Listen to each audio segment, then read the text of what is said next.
وكما ذكرنا Avval aytganimizdek, kofirlarni do'st tutishning bir necha turi bor. Birinchisi yaxshi ko'rish, ya'ni garchand kofirlarni qo'llab-quvvatlamasa ham qalbida ularni yaxshi ko'rish. Ikkinchisi qo'llab-quvvatlash, ya'ni kofirlarga yordam berish va ularning tarafini olish. Uchinchisi maqtash, ya'ni kofirlarning dinini va o'zini maqtash. Bularning bari kofirlarni do'st tutishning ko'rinishlaridandir. Zero Alloh taolo Qur'onda sizlardan kim ularni do'st tutsa, demak u o'shalardandir deb marhamat qilgan. Ya'ni kimki kofirlarni yaxshi ko'rish orqali ularni do'st tutsa, yoki kofirlarga yordam berish orqali ularni do'st tutsa, yoki kofirlarni va kofirlarning ishlarini maqtash orqali ularni do'st tutsa, mazkur oyatning hukmiga tushadi. Musulmonlarning zarariga kofirlarni qo'llab-quvvatlashning o'zi ham bir necha turga bo'linadi. Birinchisi kofirlardagi kufr, shirk, zalolatni yaxshi ko'rgan holda musulmonlarning zarariga kofirlarni qo'llab-quvvatlash va musulmonlarning zarariga kofirlarga yordam berish. Bu esa dindan chiqaruvchi katta kufr ekaniga shak shubha yo'q. Kimda kim kofirlarning dinini, ishlarini yaxshi ko'rgan holda va ulardan rozi bo'lgan holda musulmonlarning zarariga kofirlarni qo'llab-quvvatlasa, ularga yordam bersa va bu ishni ixtiyoriy ravishda qilsa, ya'ni uni hech kim majbur qilmasa, uning mazkur ishi dindan chiqaruvchi katta kufr bo'ladi. Zero Alloh taolo Qur'onda u o'shalardandir degan oyatining zohiriy ma'nosi shunga dalolat qiladi.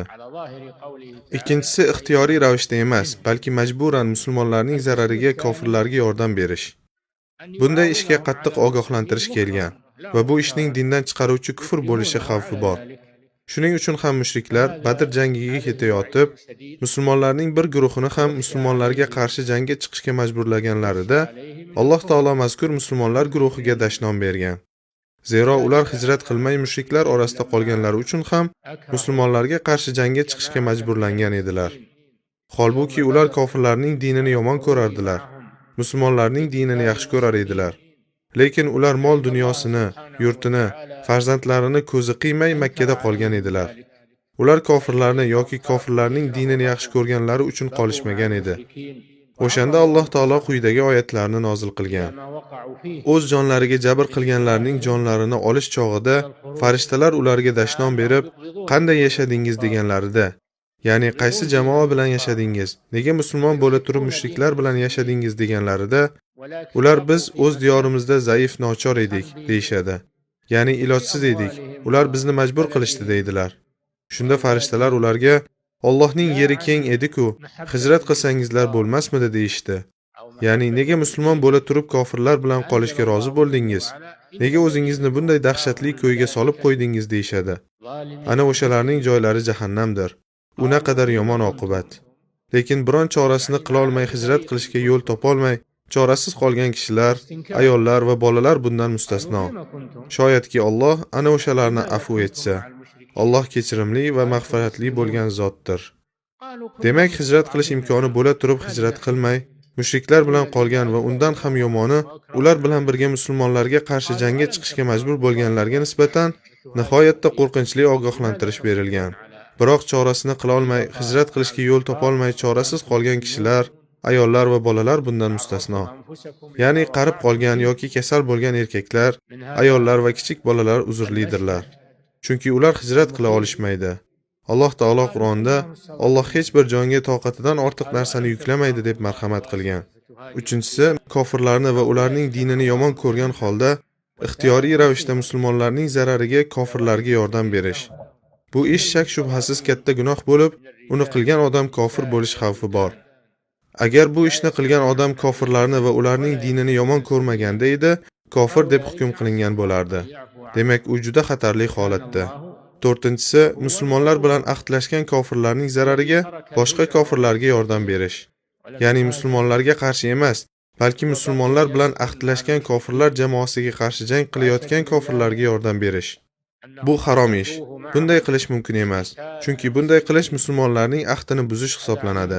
Modomiki o'rtada ahdlashuv bor ekan, ahdga vafo qilish kerak va muohidlarga, ya'ni musulmonlar bilan ahdlashgan kofirlarga qarshi jang qilish mumkin emas. Dunyodagi barcha musulmonlar o'rtadagi ahdlashuvga vafo qilib, muohidlarga qarshi jang qilishdan tiyilishlari kerak.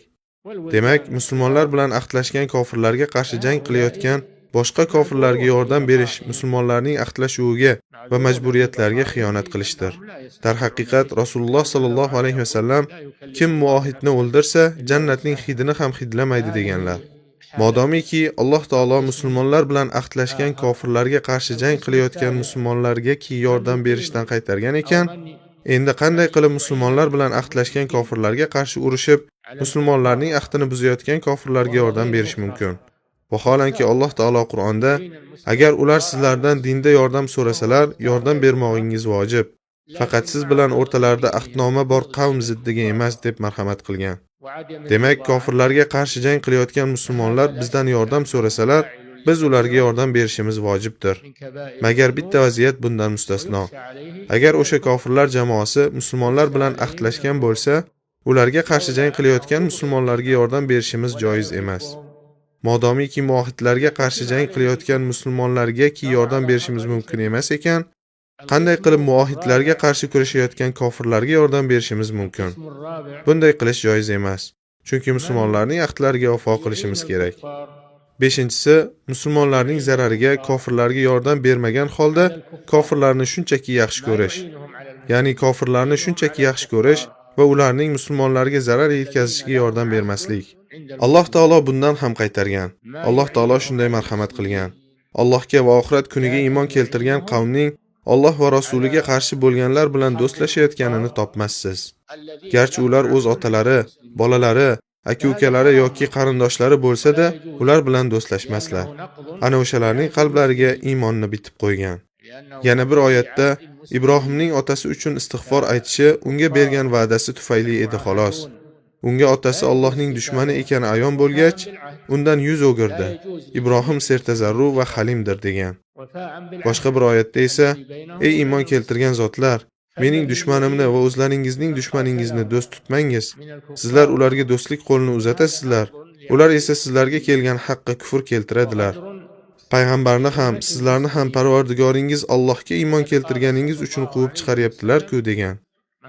Mazkur oyatlar Mumtahana surasining ilk oyatlari bo'lib, suraning oxirigacha shu mavzuda so'z boradi. Ya'ni kofirlar bilan do'stlashishning haromligi ta'kidlanadi. Suraning oxiri quyidagi oyat bilan tugallangan.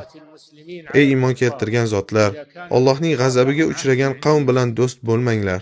Kofirlar qabr egalaridan umid uzganlaridek, ular ham oxiratdan umid uzganlar. Demak, Mumtahana surasi boshidan oxirigacha kofirlarni dushman deb bilishga va ularni yaxshi ko'rmaslikka chorlaydi.